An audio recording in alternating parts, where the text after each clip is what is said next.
Today's episode of Socially Democratic is presented to you by Dunn Street. Dunn Street is a progressive campaign agency that specialises in campaigning and community organising. We work with non-profit and community-based organisations, trade unions, progressive businesses and social democratic parties across the globe. Dunn Street develops community engagement and organising strategies to win campaigns both big and small, and we train engagement staff, volunteers and organisers in leadership and power building. And if you want to create change in your community, then hit us up at dunstreet.com.au.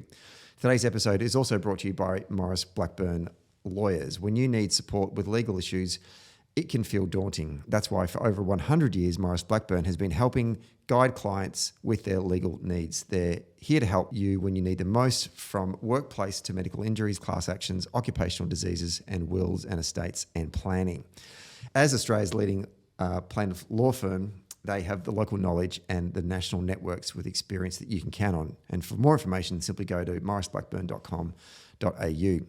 Today's episode is also brought to you by SwiftFox. Every moment on a campaign matters. You need the tools that you can trust. Lists that are up to date, phone banks that can change minds, emails that drive donations, events that will energise the community both online and offline, and text blasts that distill your message perfectly. SwiftFox CRM is made for campaigners by campaigners. And to find out more, simply go to www.swiftfoxcrm.com to win your next campaign. Hello and welcome to another episode of Socially Democratic, your weekly centre-left politics and organising podcast that drops every Friday, that dives into the progressive campaigns and issues of the day and the people leading them from home and abroad. We're going abroad today, and we're going to go back in time because it is the anniversary, the 25th anniversary of the signing of the Good Friday Agreement, or the Belfast Agreement, as it's known in other circles, which was an agreement between the UK governments, the Irish government, and the communities of Northern Ireland, the Unionist and Republican communities. A landmark piece of peace negotiations that has lasted remarkably through a whole bunch of different trials and tribulations. And David Kitching, who has been on the show before, he's a Dublin-based consultant in public affairs. He's also on the national executive of the Labor Party in Dublin, and he's going to join us today to help us unpack what was a historic agreement back in 1998 and where it is today. But also we're going to talk a bit about the visit of President Joe Biden to his homeland, the Emerald Isle, to mark this historic occasion. So looking forward to having a chat to Dave today about that. Don't forget to subscribe to the podcast on Apple Podcasts, Spotify and Stitcher. And if you like the show, be sure to give us 5 stars on Apple Podcast when you're done listening to today's episode, and leave us a review on Apple Podcasts and Podchaser. And for all the latest updates, please follow Dunn Street on YouTube, Facebook, Twitter, Instagram and LinkedIn. Okay, let's get to today's episode.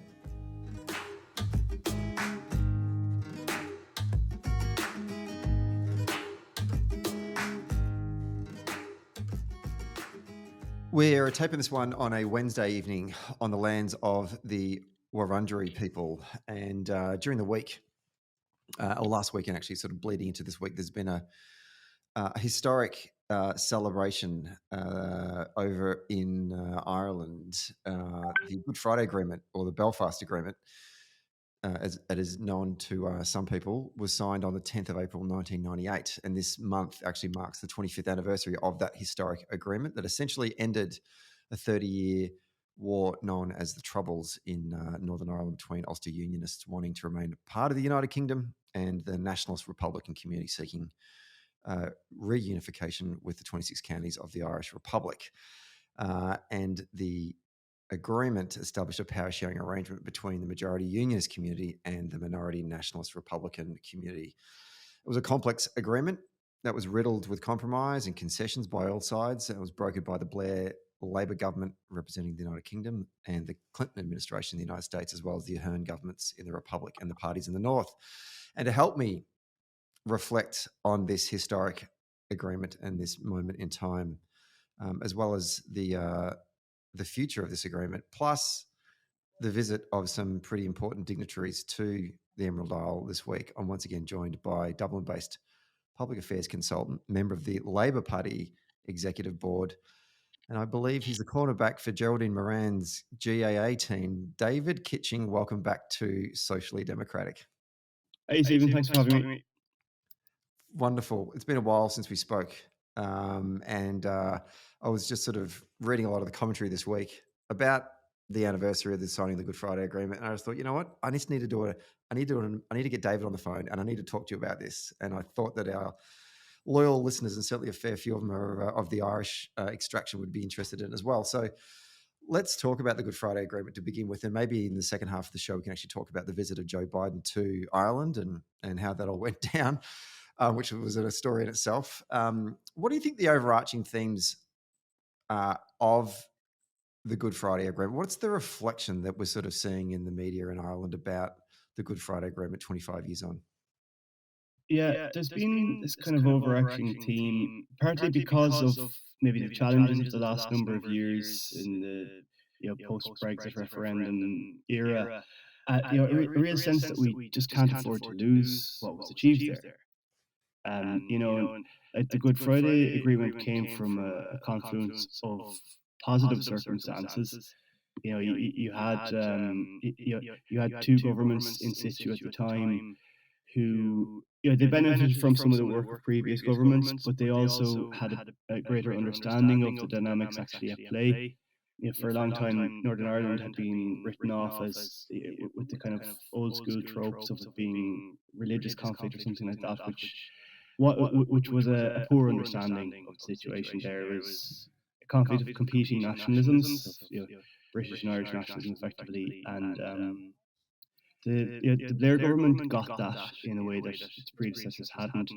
In fairness to John Major, he had moved along that direction quite a bit, but of course he was beholden to unionist votes in Westminster at that time, and he was quite curtailed in terms of what he could do.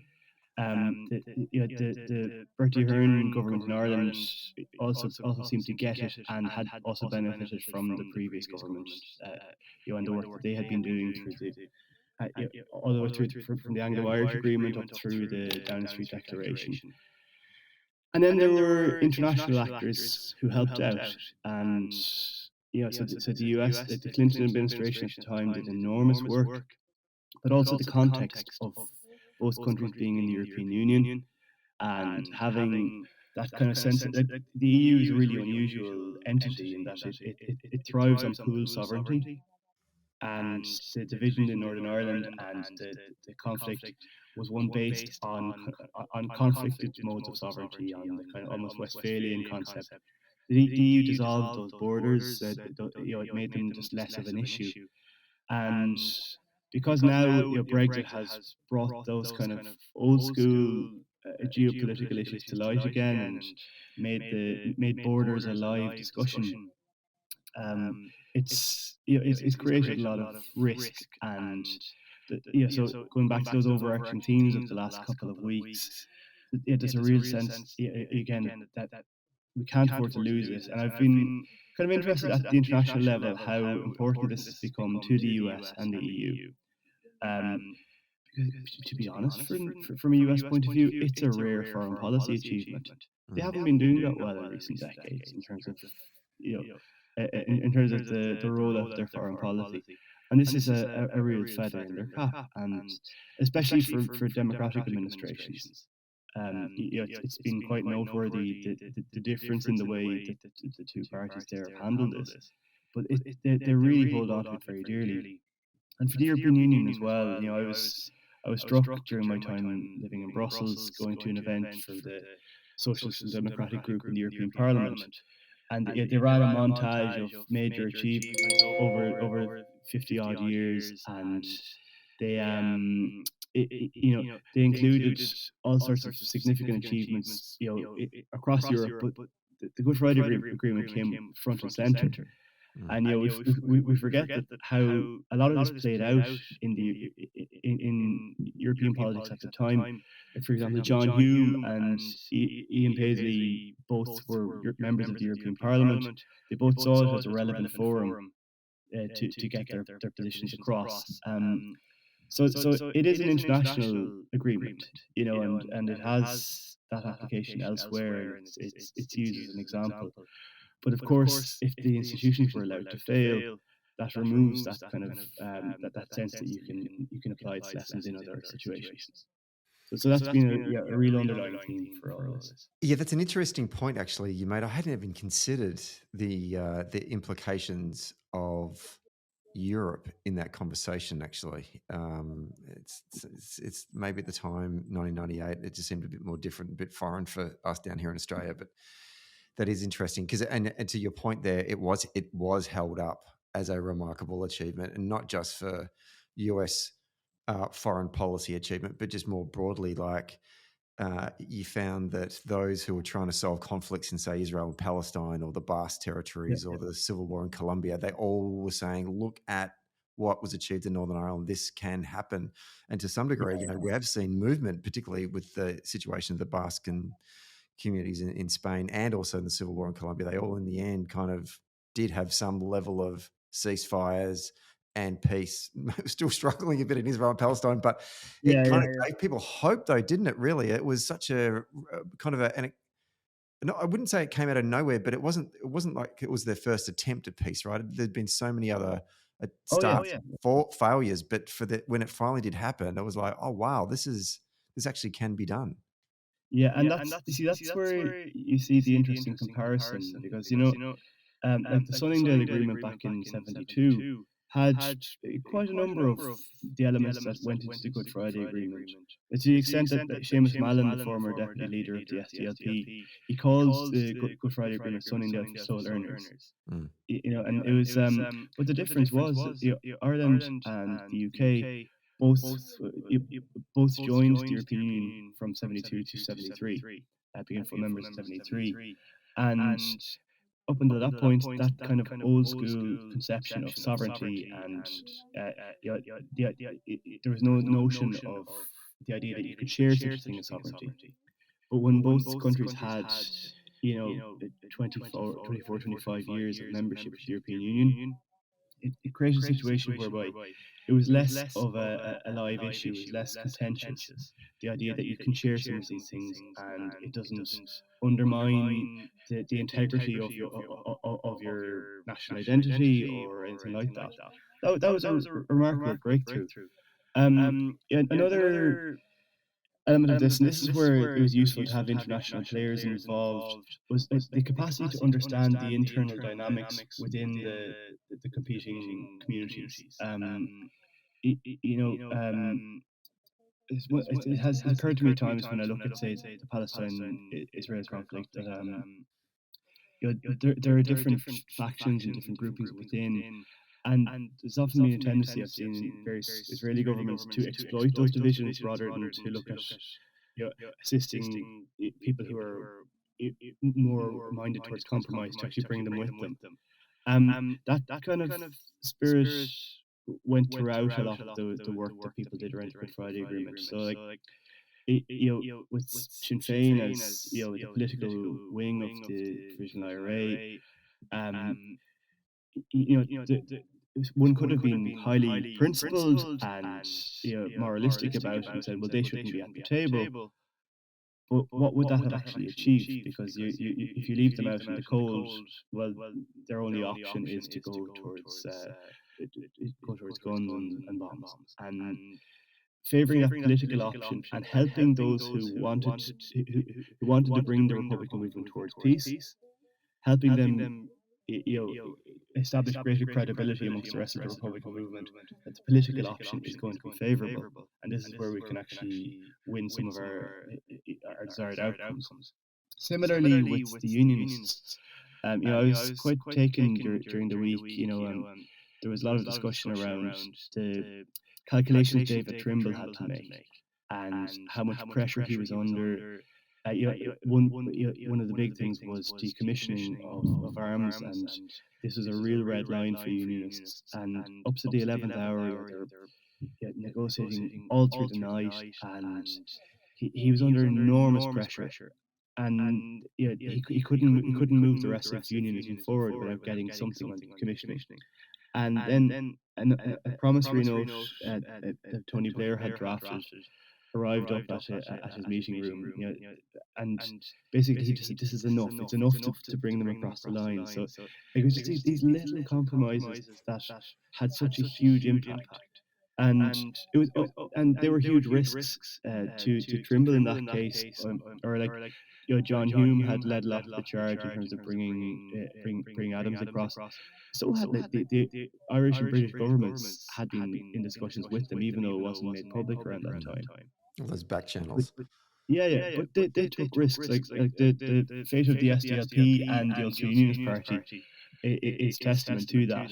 They took enormous political risks in terms of getting the more hawkish factions across the line, but it worked, and it's far preferable to engage with conflict via discussion and via debate than it is through guns and bombs and coercion.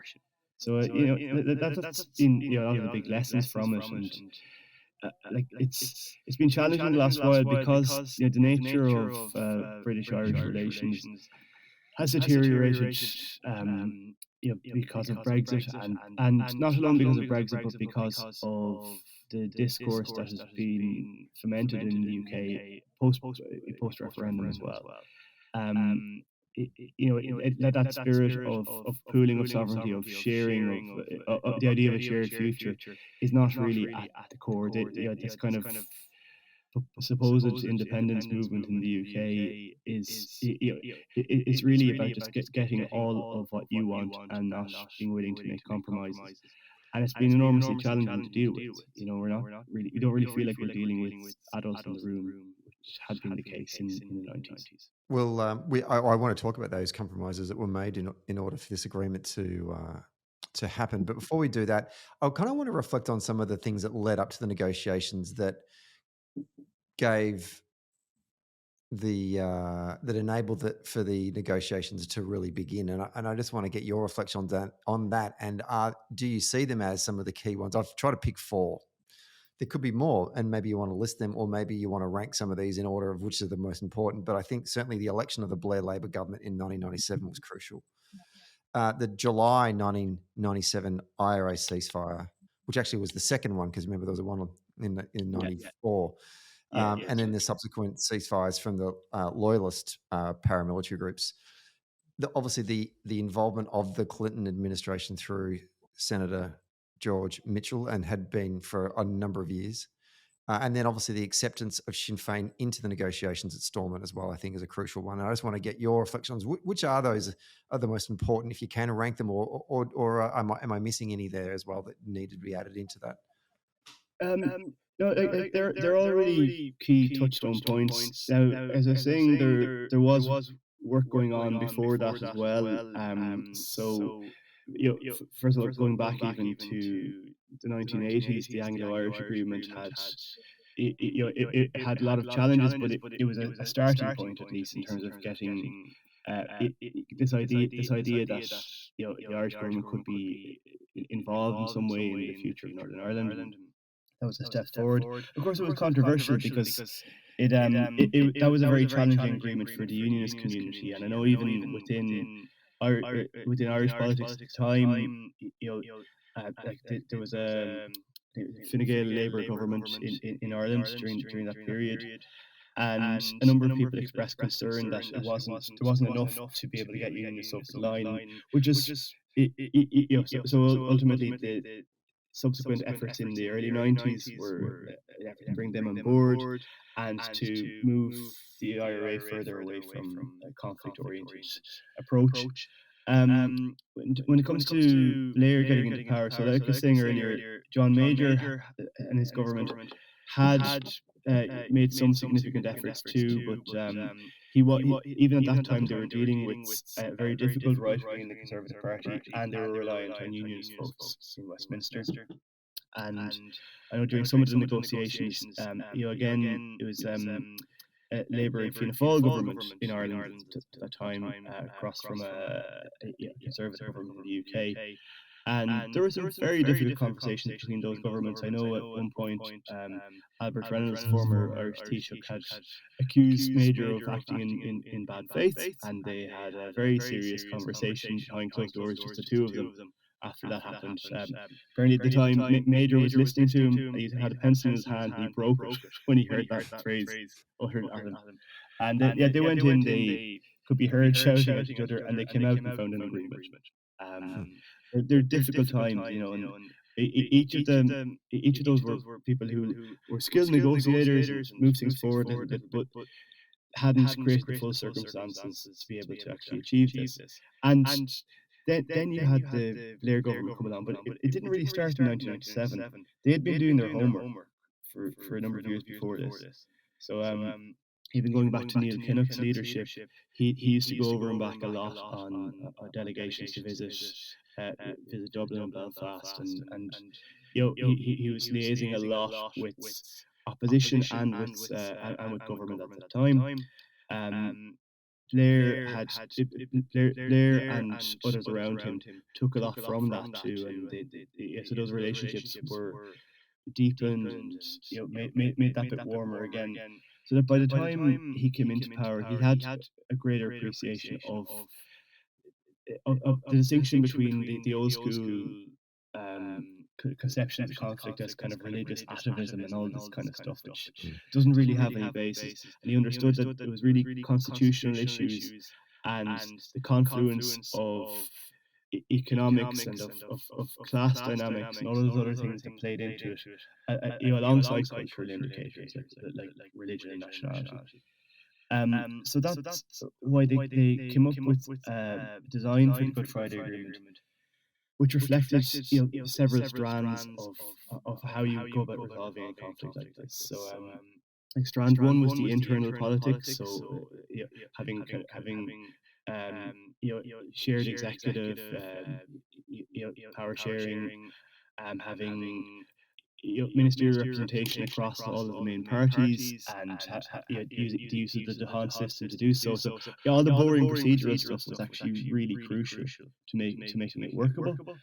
And then strand two is the north-south dimension, so the inclusion of Irish governments in broader decision making, and having a north-south ministerial council and warming up those relationships. And, especially having unionist ministers and other politicians engaging with politicians from the Republic was hugely important to that. And then finally, the east-west dimension was strand three. So this dealt with relationships between Belfast and London, but also Dublin and London, and how they would work together on issues of mutual interest. And with all of that came, again, really boring technocratic stuff, but like state agencies that worked on a cross-border basis. So there's a tourism body, it's Tourism Ireland, it's All Ireland. Even the Inland Waterways agency is All Ireland. There are all these other ones where there is mutual interest and operate on an All Ireland basis. So there's an effort to put that kind of infrastructure in place, and then ultimately to use this to be able to get the hard men and the hard women over the line, the paramilitaries, to give up on that mode of politics and actually go towards looking at parliamentary democracy and engagement through civil society and other means. I would always bring in again, the European Union and its influence, because it was some have referred to it as the unofficial strand four. Because again, this idea that pool sovereignty was a more normal thing by the time we got to 1998 than it was in 1972. That was hugely influential on the mindset in which people could enter the talks. So that was it was an enormous kind of achievement, because people that pool sovereignty in itself is an enormous achievement, because it took so long to get there. You referenced like the IRA ceasefire. It had faltered several times, and it really was emblematic between that in that period between 1994 and 1998. Of how divisive and how controversial this was within the Republican movement. So that's why it was so important to to assist this was the Dove elements within the Republican movement in getting it over the line amongst the majority of that movement. And one thing, that is noteworthy within republicanism is that it is more cohesive entity than the loyalist paramilitaries. Broadly speaking, they can tend to move uh, in a more cohesive, like centralized system, whereas the loyalists are a bit more disparate. So it was easier to move them forward that bit faster once it did move. Um, but this interplays with the other element you mentioned at the Clinton administration. So one way of getting republicanism over the line was by opening up America to the leadership. So Jerry Adams was, the Bill Clinton organized for Jerry Adams to be given a visa to go to the States, and as we know, like Irish America has been a very important donor network for the Irish Republican movement, and they have a lot of stakeholders they wanted to engage over there. But Adams had been on every other terrorism list and whatever. So Clinton assisted them in getting a visa for Adams, and that was just a very important symbol to those who wanted to stay in armed conflict, that if you play ball, if you go along with democratic efforts, that there will be some rewards, and you'll have more influence in other ways. That was a very important thing. It might seem like such a trivial thing, but it wasn't. It was actually hugely important. And then Senator Mitchell, he put his tenacity as a chair and as someone who's good at mediation and managing negotiations was enormously impressive. And like he could have walked away so many times, but he didn't, and he just stayed at it. And honestly, a lot of that was down to just his character, and his belief in what could be done through political means. I feel like if there was ever going to be, and I know that David Trimble and John Hume both received Nobel Peace Prizes from their efforts, which was you definitely needed to be dished out to those two leaders. But Mo Mowlam and Mitchell, I feel like there needs to be a statue to those two people as well for the work that they did in the actual negotiations. I want to get to. You talked earlier about compromise, and I just want to sort of pick your brains about what you thought some of the biggest concessions were given by whom, which parties did that. Because I think that's something that we tend to miss. They say compromise is a dirty word, but man, if we're not making compromises and concessions, then we're not going to be able to move the needle or anything. And clearly, everyone had to give up stuff. And if you think about what they did give up, things that meant so much to so many, like it was that there, I feel like, is sort of the story that was about the heavy lifting that needed to be done throughout the night in these meetings that you sort of alluded to before, and these back and forths between the negotiating teams. Just to give us a bit of a snapshot of some of the big concessions that the major parties made.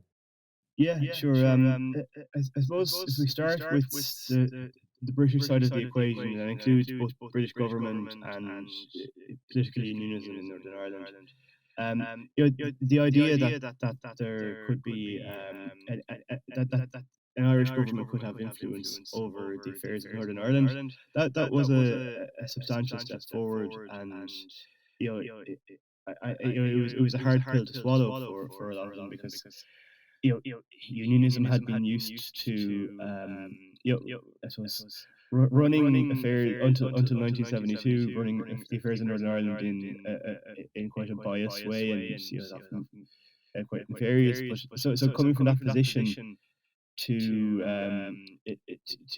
allowing an Irish government to have influence over the political future of Northern Ireland, it was a very significant concession. Also, going more locally within Northern Ireland, even something like the change of the police force, so what had been the RUC, the Royal Ulster Constabulary, it was a significant requirement of the nationalist side that it be changed, because the RUC had a long history of biased policing, of partial policing, and it was considered to be effectively a unionist police force. It's still most of the police officers in Northern Ireland are are from a unionist background, but it's evolved an awful lot. And the PSNI, the Police Service in Northern Ireland, it has more cross community representation. So that was a difficult one for unionism to take as well. And the piece I mentioned earlier about IRA decommissioning, that had been a red line for unionists for a long time. That they would not allow Sinn Féin into the talks until the IRA had decommissioned in full. But the IRA could, or Sinn Féin could not get the IRA to do that until they'd been brought into talks. So that fudge that happened in the late hours, just as negotiations were closing, when Blair wrote a promissory note for David Trimble, that was enough of a fudge to get it over the line that they could that they could work through the decommissioning process while they're already working together in the assembly. So there were a few of the significant ones on that side of the equation. From the Irish side of it, there's the obvious constitutional piece. Articles 2 and 3 of the Irish Constitution had made a very clear claim over the territory of Ireland, including all of its land and seas of the island. And that was kind of a red rag to a bull for unionists, and so basically, as part of the referendum that passed the Good Friday Agreement North and South, that was one of the elements that was voted on too, because in order to change the Irish Constitution, it has to be by referendum, and people voted emphatically for that as a means of getting towards peace and towards the Good Friday Agreement. So that removal of that irredentist claim was a big deal in terms of constitutional law in Ireland and in terms of the political aspirations of Irish nationalism. Aside from that too, I suppose the more traditionalist nationalist aspiration had been essentially the other side of the coin from the sovereignty oriented British nationalism, whereby they would just want Northern Ireland to be absorbed into a larger Irish republic, and the recognition that isn't really going to work. That you need to have a place for unionists in any future Ireland. So this enshrinement of parity of esteem, so that the nationalist minority in Northern Ireland have to be protected when the current status quo is in place. But if things were to change, we would have to do the same for the unionist minority, and to make sure that there are protections and minority rights in place. So there was a requirement for Irish nationalism to move away from the idea that would take it over and it's ours, and that just can't work. It can't work in any kind of at least in any future where things can be shared and living in normal liberal democratic circumstances. It was I suppose, just in terms of getting the Republican movement to give up on the idea that the physical force tradition is a way to achieve their aims. That was a substantial. That took a degree of compromise, I guess, amongst the more violent elements within the movement. And not everyone came on board. There are still dissident Republican groups, and they've been active in recent times. There were riots in Derry just 2 weeks ago, being orchestrated by some of those groups. But yeah, everyone had to. It's a classic thing of in negotiations. If you a compromise means everybody has to lose a little bit, but overall the gains have been so much better.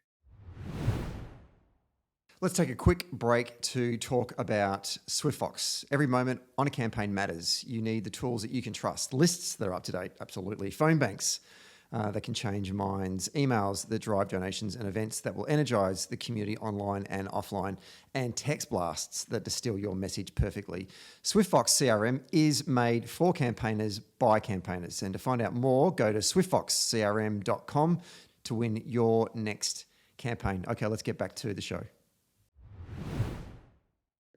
One thing I never understood at the time was the emphasis by both the unionist negotiators and the British government and to a lesser degree, the Irish government as well, all eyes were on the Republican movement saying, you've got to give up your guns. And what I didn't Yeah, always understand was that there also was a loyalist community run around with guns. And actually, arguably, apparently there was more guns in the hands of loyalists than there was in the Republican movement. And I think the yeah, Republican movement were putting back, going, why are you saying that we need to move first? And I never really understood why it was that republicanism had to move first. And we saw it with the first and second ceasefires. The IRA had to call a ceasefire first. It was like a year later before the Loyalists did. And the same with the decommissioning, which hmm happened in 7 years later. I don't even still know if the groups like the UDA and the Loyalist Volunteer Force have even decommissioned their weapons. But certainly the emphasis was always placed on the Republican movement to do so. Why was that? yeah. I guess there's a sense. It's probably the wrong metaphor to use, but the sense in which you pick your battles. You know, at the IRA, it was the main focus of unionist concern and loyalist concern, and a larger entity, and it was the main combatant on the Irish nationalist side of things. For those who were involved in conflict. Um, on the other side of it, you also had the perception of the British Army and the police force as the main other combatants, and the IRA. A lot of its activities were directed towards the security forces and not just the other paramilitaries. So I guess they were more focused on that because the IRA's attitude was that they were representing an unfulfilled Irish Republic against the British colonial regime. So they were more focused on the state apparatus than they were on the loyalist paramilitaries. Um, and they were better organized as well. So I guess they're probably seen as more of a threat to the state. And they're a bit more active in the Republic as well as Northern Ireland. Um, but yeah, like with anything like this, there are lots of muddy waters, and and you can't really you can't always get a clear reason for everything just because we've had to have so many fudges, and that's just the nature of things. Well, fudges or not, the agreement was signed on the 10th of April. And I guess the key things that came out of it was a devolved, inclusive power sharing government in the north of Ireland, prisoner releases for both sides, British troop withdrawal, decommissioning of weapons, provisions for Poles on reunification, or essentially self-determination, really, Mhm. and then civil rights measures and the stuff you talked about before. Can I just, before we sort of move on to where it is now, I just sort of want to kind of get a sense about the imperfections since then, because it hasn't been all smooth sailing since Yeah, the agreement was signed. And I just want to get a bit of a reflection from you on some of the areas where it was tested over the years. Um, yeah. I suppose it's one element of the power sharing system, and I suppose what you call consociational democracy, is that it has tended to favor the more entrenched groupings. So if you look at the negotiations, the key teams were from the SDLP and UUP within Northern Ireland, and they both sacrificed a lot politically through that. So in a sense, the consociational system of power sharing has encouraged voting patterns to go more to the extreme. So if you look at how the SDLP and UUP were the main leaders of the negotiation parties at the time, you know, they eventually sacrificed a lot politically. So the SDLP lost out to a huge degree to Sinn Féin, and the UUP lost out to the DUP, the Democratic Unionist Party led by Ian Paisley at that time. And Sinn Féin and the DUP have remained the dominant forces within either bloc since then. Um, so it has tended to reward the parties who were that bit more difficult during the negotiation process.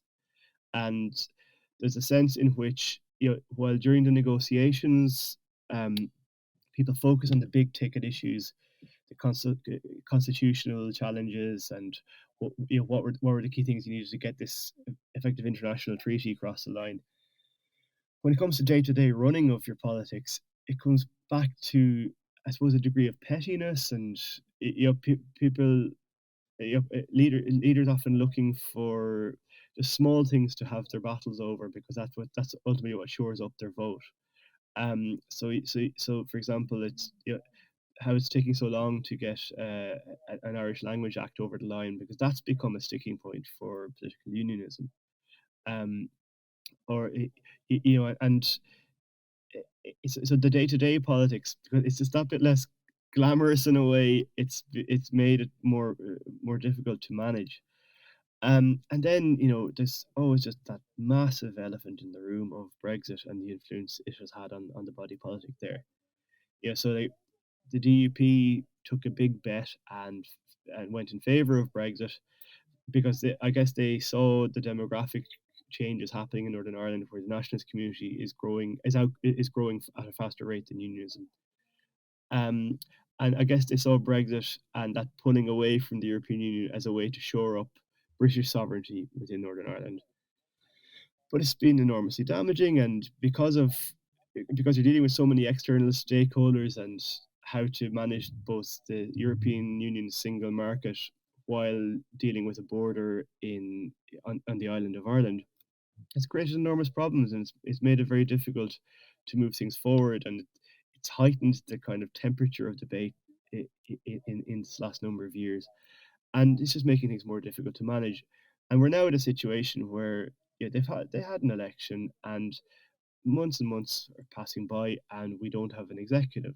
So the institutions are not currently functioning in the way that they were supposed to. Now, it's still a preferable situation from what went before the mid '90s. Mm. It's not politics isn't based on the gun to the degree that it was, but it's reached a stopping point, and a lot of the origin of that challenge really came with Brexit and this kind of resurgent British nationalism, which has been very difficult to deal with for everyone involved. How much do you think to your point about how the Democratic Unionist Party, the majority Unionist party in the power sharing arrangement, because at the last election, a critical thing happened. Sinn Féin went from being the second biggest political party in the north Yeah, to the biggest political party in the north. yeah. How much of the inability for the parties to get back together again and reestablish the executive is down to the issue over Brexit, or is it the DUP holding out because they've just now realised that they are no longer the majority partner in this peace arrangement and they're effectively taking their bat and ball and going home? Yeah, those elements are related, I would say. The like I said, the DUP's leadership has been of a very poor quality in the last number of years. Like the idea that you've had like Edwin Poots wanted to be party leader but not first minister, and then Jeffrey Donaldson took over, and he's really shown very little political courage in terms of trying to find resolutions as to making the institutions work.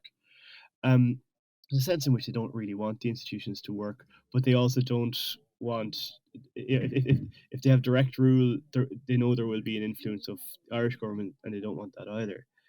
Um, they're in a real pickle, because like if you go around, say, if you go around Belfast, and going into loyalist areas, there are enormous challenges there in terms of leadership. There are some good civil society organisations trying to do decent work, but it's weaker than what would be the case in nationalist areas. There has been more effective leadership at a civil society level and at a community level in nationalist areas, and it's a real worry in terms of how the politics will develop there. I guess part of this is historical, because of the way Northern Ireland was governed, when it was a more industrialized society. A lot of the industrial jobs went to people from unionist backgrounds. There were biased hiring practices in the shipping industry, for example. Um, and as a result, when with the shift to the service economy, the nationalist community has been more adept, because there was a greater pressure in the nationalist community to go for further education, and that has made them more adaptable to the service economy. Um, and the so you got this kind of strange situation now where there's a great degree of angst and anxiety within loyalist and unionist communities that is replicated in a lot of post-industrial cities around the world.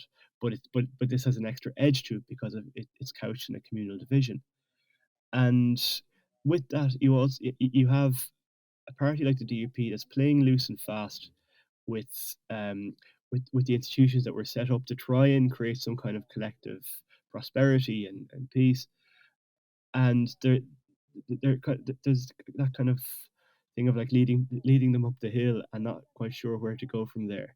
Mm. And they've been doing this again and again. And DUP it has always had its problems, but at least at certain points, even someone like Ian Paisley, who'd been such a barrier to effective negotiation, he still came over the line and became First Minister. Peter Robinson did the same.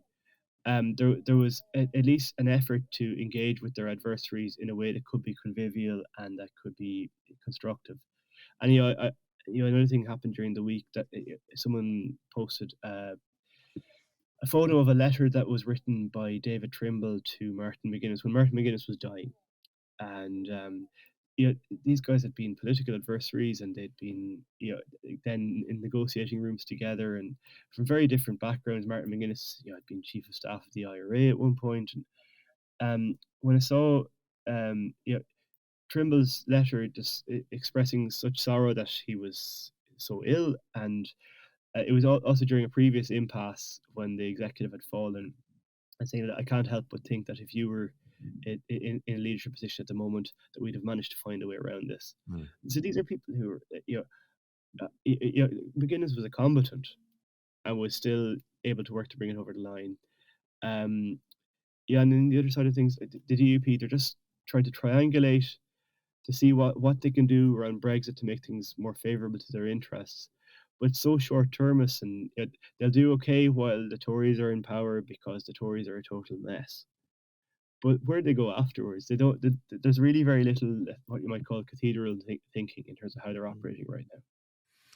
Can I make a prediction? I think that the Northern Ireland Irish Assembly will never meet again. I think the DUP see the writing on the wall and they want no part in it. And if I was either the Taoiseach in the Irish Republic or anyone that wants to start to pursue a united Ireland, I'd be reaching out to the leadership of members within the Alliance Party and maybe even the old Ulster Unionist Party. I know they're pretty small these days, but I'm not. You could probably tell me if they're still kind of reasonably moderate in terms of the constituency they represent. But to kind of begin these conversations about what a united Ireland can look like, in which a unionist minority can play a part in the actual creation and the foundation of this modern state. And if I was Labor, I'd merge with the SDLP in the north, and I would try and merge with the Alliance Party and create a national 32 county centre left party to bring this sort of moderate middle class Northern Irish Protestant voter, also known as rugby fans, along in this journey, and frame the shared purpose around economic and social prosperity, and that it outweighs any nationalist or religious identities or differences. There is a real opportunity here because I've just been looking at the votes and the growth over the last 10 years of the Alliance Party. You actually can see the DUP's vote not collapsing, but falling.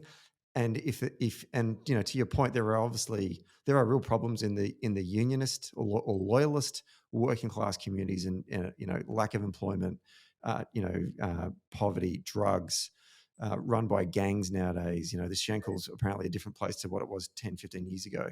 And even when I was over there a couple of years ago and we did the Black Taxi tour, I was talking to our taxi driver was from the unionist community. He said this community's completely changed from what it was 20 years ago, and so I think that there is an opportunity here for leadership like the Labor Party down south in the Republic to reach out to these communities in the north and say, hey, look, it's going to happen anyway. The DUP are not representing these communities. Come with us now. Get on the peace train early, and let's actually work out something that's more meaningful around economic prosperity and not around this sort of orange and green stuff. like the assembly meeting. Like I think there is a decent level of knowledge in the DUP that, like, if they don't move on this and try to work with the assembly, that their influence is going to wane even further. So I think they are aware of that, but they're just in a degree of crisis. Yeah, like I said, they're taking a series of big bets that haven't really been working out very well for them. The Alliance Party has been interesting in the last while. Like, it was noteworthy just around Easter time, that the Alliance had sent one or two representatives to Dublin for the commemoration of the Easter Rising, and they are already, they're being that bit smarter in terms of outreach across the border as well. Um, and that will be it. That will be interesting going forward in terms of how they play their cards.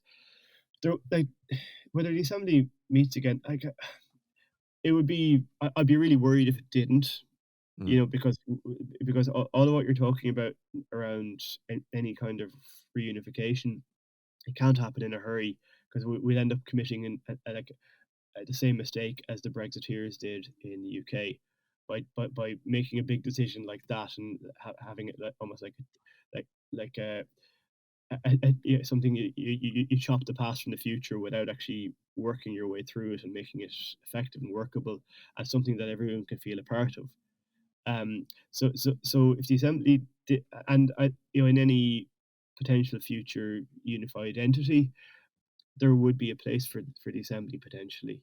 So I'd be wary of predicting its entire demise, just because we may all well need it to make everything work a bit more smoothly, and to massage some of those kind of compromise areas. Yeah, I mean, I Um, agree with your point, David, but I mean, clearly the bureaucracy is running the 6 counties right now. Like, it seems to be running fine, like, not in a great way, and it's not great for democracy. I don't want, government to be run by a bunch of public servants, but kind of that's what's happening right now, yeah? yeah, it is, yeah, and but like, and then with the DUP need to make their calculations as to which way they want this to go. Because they're, like you said, they're going to leak votes to the likes of the traditional union voice on their right flank, and um, the, some of the more moderates might go to the UUP. Others like, I don't think there's a huge transfer pattern between DUP and Alliance, but there might be between UUP and Alliance. Hmm. Um, but there is a question about the infrastructure as to how we choose the executive there. So, currently it's set up so that, you know the the first minister and deputy first minister must come from one of the two main blocks of nationalist or unionist. Um, and we do need to get to a position where other is in the mix for that as well. Mm. So those who register. So it's not just the Alliance Party. The Green Party also registers as other, and the more far left People Before Profit Alliance, amongst others. Um, so with the SDLP, I suppose any prospective merger, um, like, they need to be up for it as well, and I'm quite friendly with Claire Hanna, for instance, and Claire is very Labour minded, and and some people like that are. Colm Eastwood, the current leader, is not. He's not in favour of a merger. They tried to have one with Fianna Fáil, which didn't really work, for either party. So it kind of depends in terms of what we want to achieve. We do all, like, they are a sister party of the Labour Party, and we do always work with them. Um, and there's often been discussion of a merger so that we have an all Ireland party. Um, I don't know about the alliance becoming part of that mix. Um, Sometimes I'm kind of wary of merging parties of distinct traditions. I had a discussion recently about this with a friend of mine about, he was saying he would love to see the Social Democrats and the Greens in Germany merge. And my thinking was that, well, if people are going to leave the Social Democrats, I'd rather they go to the Greens than someone else. But if they're merged, they've nowhere else to go, and it's a given our single transferable vote system, um, it's probably preferable to have the alliance as a standalone entity. It's a separate tradition anyway. It's from the more liberal tradition. It's part of the alliance of liberal and democrats in Europe. Um, we SDLP and the Labour Party come from the socialist social democratic tradition, and I can respect why the alliance is occupying that position, and they have a place within the broader political system. So I wouldn't be forcing that on any agenda for one of their party conferences. Well, I'm going to have to work on you over a couple of pints of Guinness at Keogh's next time I'm in Dublin, perhaps on that one.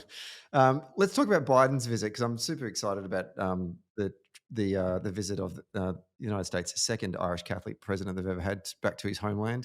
The first one, obviously, being the great John F. Kennedy. What kind of response did POTUS's trip to his homeland get amongst, I guess, the people down in the Republic? Oh, it's really positive. He had started in Northern Ireland, and had a couple of meetings and engagements up there, which were and again his messaging was it was very carefully crafted.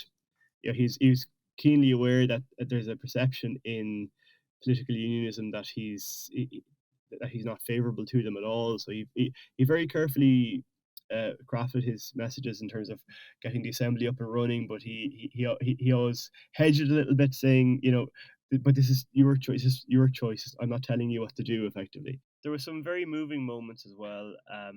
So when he was vice president, he had visited the Mayo Roscommon Hospice, and around that time they were in the process of raising funds to build a new hospice, and it's a remarkable voluntary run organization, and the work to do is incredible. But he really took them to heart at that time, and he effectively allowed his name to be used as they went around trying to raise funds, and they built an amazing facility without any debt for about 10 million euro. And so he returned to visit them, and hadn't realized that they had actually dedicated the hospice building, to his son Bo. So it was quite a kind of moving moment where he saw there was a plaque on the ground, and he was clearly in tears, behind sunglasses at the time. He also he's a practicing Catholic, and he went to visit Knock Shrine, so it's a pilgrimage site about 10 kilometers from where I grew up. He visited there, and that was already planned as a set piece, but there was a part that wasn't actually planned, where the parish priest there told him that um, the priest who had given Bo his last rites in America, he had retired back to Ireland and was living in Knock. And this guy, Father O'Grady, had no security clearance at that point, so the Secret Service arranged for it very quickly. Like, they kind of vetted him quickly. He had been a chaplain to Marine Corps in the States, and so Biden said, "I have to meet him. I have to meet him." And again, he was clearly very moved by that. There's a lot of that. That interspersing of family and the binational relationship, or the bilateral relationship between the two. So that, yes, that was it clearly meant a great deal to him, and it's beyond just the electoral considerations. It clearly didn't mean much to the London media, though, because they were outrageously petty in their coverage of Yeah, it, they and were. some of the stuff I saw was like, it just looked like a jilted lover Yeah, that it did. their ex-partner had moved on and was now Yeah, dating someone, better looking and, certainly more ambitious, and they were still sitting there at the pub crying in their pint because, yeah. no That's one's not the taken first them to time I've court. heard that characterization. There's a real touch of that, and like one thing that kind of concerned me when I lived in London, and the little comments people sometimes make with regard to Irish people, I often just laughed them off, and because I'm aware, obviously the history that we have is very particular, but I'm also aware that Irish people have that degree of white privilege compared to other minorities in the UK, and I didn't want to be too prickly about it. However, like the, the nature of media discourse towards Ireland in the last number of years, and in particular in this last few weeks, it's kind of reached an adder, which is really of concern, in my opinion. It's a real touch of you really should stay in your place, and it's beyond just the little microaggressions, like the cartoons that would have been welcome in Punch magazine in the 19th century. Biden characterized as a leprechaun, Irish dancing and holding Guinness, and he doesn't even drink for one thing, but it's not even the point. And the sneering and the actual vitriol directed towards him and towards towards Ireland as being amongst particularly the Tory press, it's genuinely of concern, because you know, all of what we were talking about earlier, the Good Friday Agreement and what came after it. Like the two times I lived in London, the first time was in 2007 and 2008, and that was probably one of the best periods in terms of our relationship as two neighbouring countries.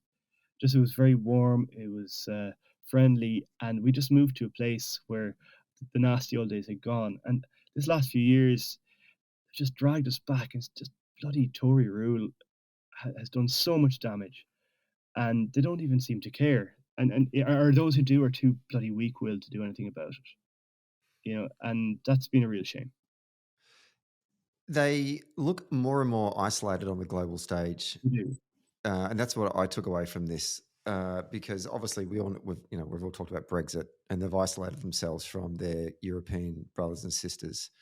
But this special relationship between Britain and the United States has been long lasting, and even here you're seeing, if not the Tory leadership, but certainly the Tory commentariat in the media getting stuck into you're the leader of the free world and the person that is the link of that special relationship. I just thought, what are you doing here? Yeah. Why are you isolating yourself from your only remaining partner that I can think of anyway? Yeah, This was just absolute insanity. it is. And it just really shows a degree of kind of bitterness that things aren't working out the way they thought they would, and they're just not the same player they were in the world. And like it's a shame to see, because there are so many people doing good work in the UK who are just being sidelined, and and the whole political discourse is coarsened so much that it's just really hard to achieve what you would like to do, and they're alienating people all around them. And it's very sad to see. It feels like your neighbours, England and Ireland are neighbours, and England's looking over the back fence at this party that's going on, Yeah. which they weren't invited to, and there's the European Union and the United States and Yeah. Scotland and everyone else that wants to leave, and they're like, "Oh no, what's going on over there?" Completely ostracising themselves in the Western world. Okay, on that positive note, when we finish off the podcast, sticking the boot into the English, which is no better way to end a podcast, I don't think. I only joke. We've got a lot of lovely English friends out there, and we do appreciate your support. Dave Kitching, once again, thank you so much for coming on the show. Always a pleasure to talk to you about Irish politics and what's going on. We'll have to get you back on soon again.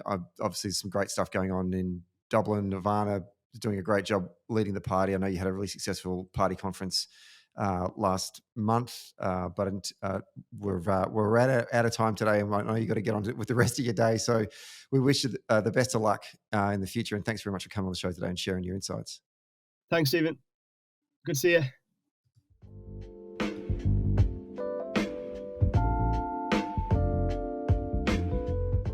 Hey there. Thanks for listening to Socially Democratic. Did you like the podcast? Hit the follow or subscribe button, and be sure to leave a review on Apple Podcasts or Podchaser. And to get all the latest updates on Socially Democratic, follow Dunn Street on Facebook, Instagram, Twitter, and LinkedIn. And we'll see you next Friday.